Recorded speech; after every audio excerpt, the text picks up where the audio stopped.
One of the things that can really affect your productivity, your advancement in your job, your workplace, your career, your artistic endeavors, one of the things that can really inhibit that is your ability to connect with other people.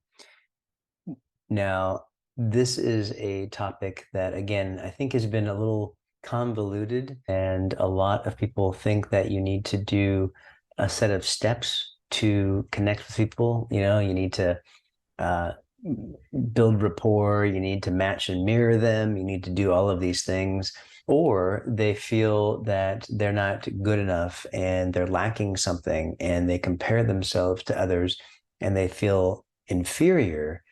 And so they are paying more attention to those inferior feelings than they are the person across from them. And this can make it very difficult to connect. And so if we take a look at this, what is connection? Well, in my humble opinion, connection is two people dropping their ideas, their personalities, their egos, and just connecting one-on-one. Now, of course, many of us, well, all of us are living in our own separate realities.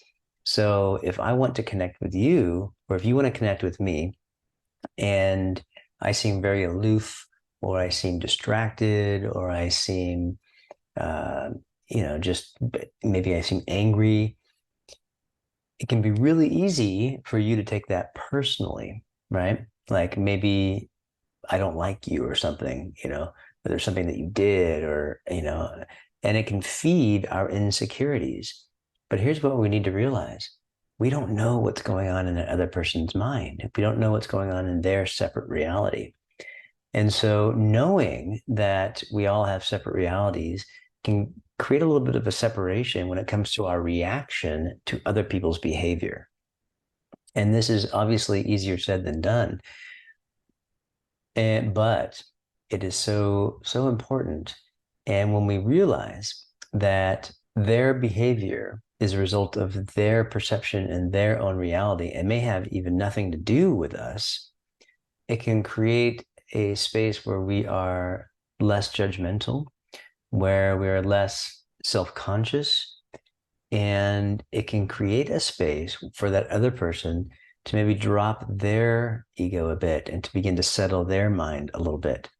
And when two people come together with less on their mind, when they come together with less ego and less agenda, it can be much easier for them to connect.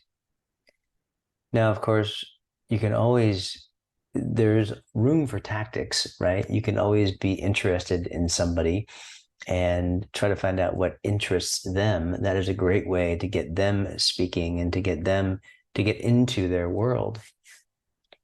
But ultimately, when you do so without judgment, you create a much, much better space for that connection to happen. Now, on the flip side, you don't need to connect with everybody. Sometimes it's not the right opportunity, and don't take it personally, right? Again, that's easier said than done. Oftentimes, our own insecurities, our own beliefs about ourselves, and our own comparisons and how we compare ourselves to others, that's all thought generated, and that can get in the way, and it can hinder us for wanting to connect with other people in the future. And so one of the things I really like to do with my clients is to sit down with them and connect with them. You see, I'm very lucky that I get to connect with people on a very, very deep level, uh, many times a day. And so as I do that, we're really taking a look at where are the psychological dilemmas in our own mind, right? Because oftentimes we're operating on this conscious level and the unconscious is running the show, but we don't know that. And so if we step back into the unconscious, that's where things are revealed to us. That's where we have new insights, new ahas, and that's where we untie those, what I call psychological knots, right? We untie those dilemmas that we didn't realize we had, and we are free to be less judgmental, to be more easy, to be more able to step into the flow of life and conversations and connect with people around us.